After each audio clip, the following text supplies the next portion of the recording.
No, one last thing, man. I think it was in 2019. Okay, but my wife went to talk with some. I don't know who she went to talk to. I think she said it was Rob. You know what I mean? The guy who lived out on Dutch settlement and so on. The other disabled vet army retiree. Okay, she had a bright idea. She come and told me like, let's go do VA care so that we could get an extra $500 a month of me taking care of you and so on since I'm unemployed and so on. You know what I mean? You know, and I had no problem with that and so on.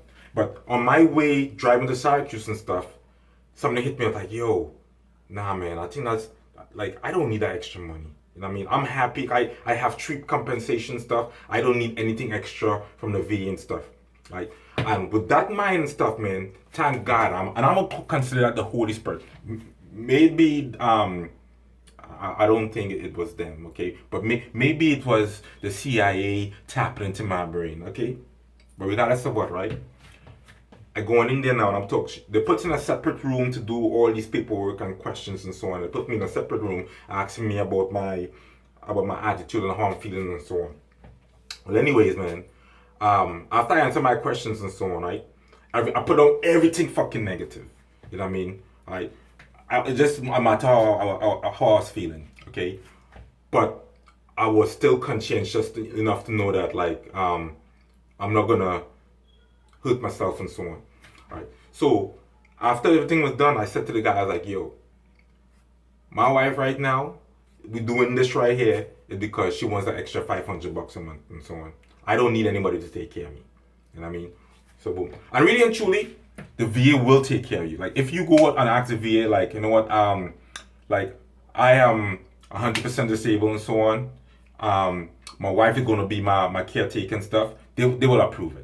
99.9% of the time, they will approve it because that's your spouse and so on, and that's her job to help you with your medication regimen and so on. You know what I mean? And trust me, I was taking my medicine, man. You know, but let's have another for another time. So I go in there and so and I said that and so on, right?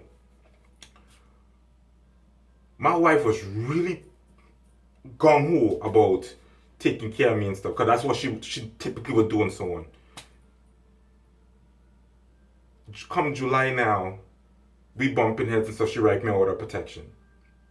I truly, truly want to believe. And I'm sorry, I'll get me out of my house. So you want to be my caretaker, okay? So you convinced me to go with you to Syracuse VA to be my caretaker now. Then come July, you kick me out my house. You know what I'm saying? You know? So I'm looking back at that like, did they have my wife under mind control? You know what I mean? Because like my uncle was in it. Okay, my uncle was in it. Fuck him. You know what I'm saying? You know, fucking like these people are fucking jealous. Like what the fuck? Like I didn't. It didn't come fucking easy for me, man. Like my last OPM, like I promised everybody, man, I was trying to get a supervisory position under DOD. I was trying to be at GS11. That's everybody's dream. I came in as a GS3. Look at everybody else and stuff. People with fucking GED diploma. My two supervisors, Tessa Stokes and John Forsman, they didn't come in at GS3.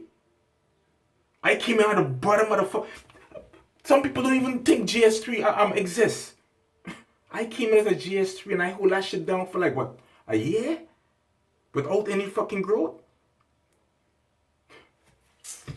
You know what I mean? Like I came in from the and then I went from that to GS4. I was GS3 in the mailroom, then I had GS4 at the tax center, then I became a GS5 with DOD transportation.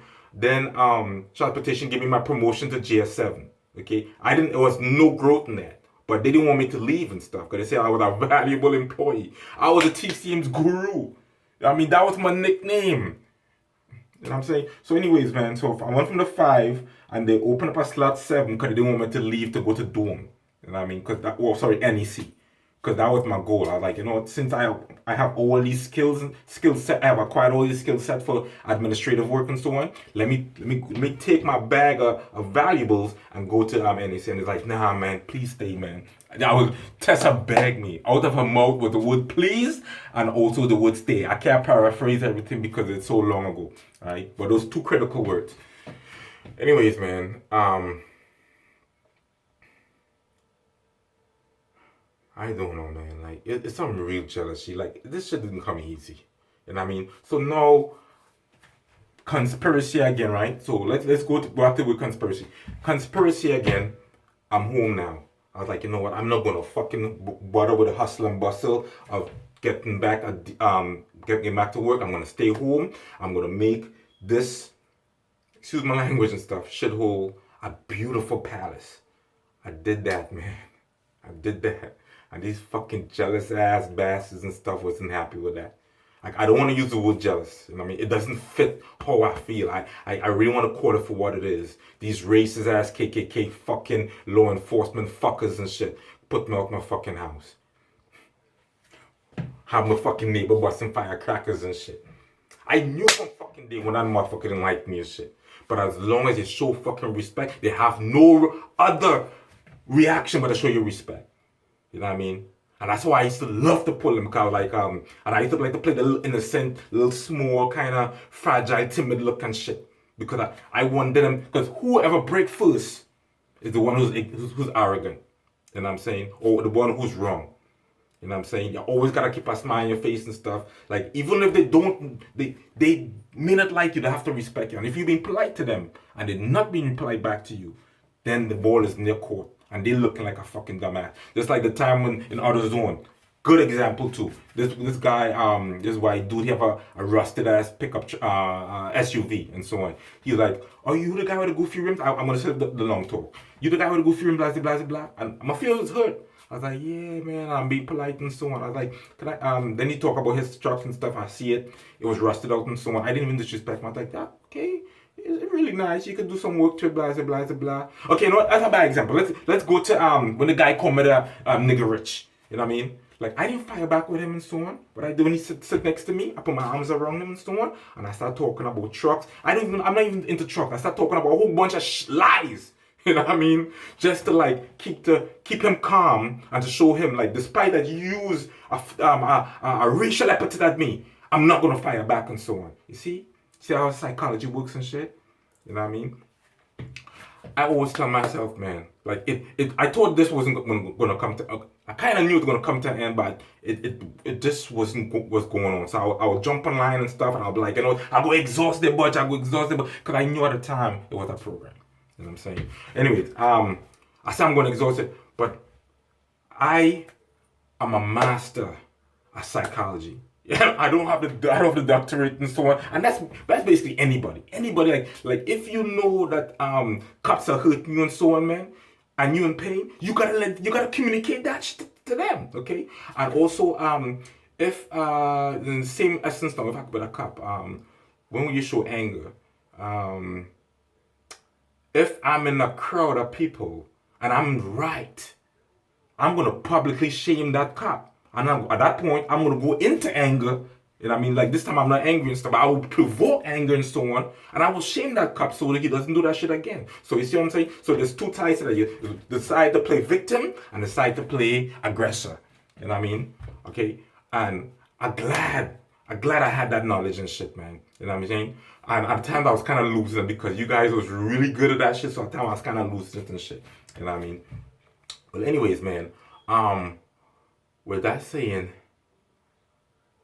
what happened, man? Okay. And you gotta know when to use it and stuff. Like, you gotta know when to hold them, know when to fold them, when to walk away, when to run. Exactly, you know? So when the guy was trying to run me off the road, I knew at that time that wasn't my fight. You know what I mean? And whoever was watching this shit, man, in my mind, I was like, yo, I know they was looking at me like I was a fucking Don, motherfucker. You know what I mean? I was a smart ass fucking goon. So anyhow, when he cut me off, like right by that intersection, I stepped on my brakes because like, I didn't want to hit him. And at that intersection, it was a fork. I could continue going straight behind him and get myself more worked up. or go left. That wasn't me. That was the Spirit of God. Just like right now, and I know you guys will believe it and so on, right? The message is 3. I don't know if he's giving like 3 days, 3 months, 3 years, or whatever. But your manager, your manager knows what it is and so on. 3, okay? Yo, 3, pay me. Please pay me. This is not me talking, this 3 right here. It's the man who sent me. 3, compensate me. Hey, 3. The message is 3. Compensate me. Once again, the message is 3.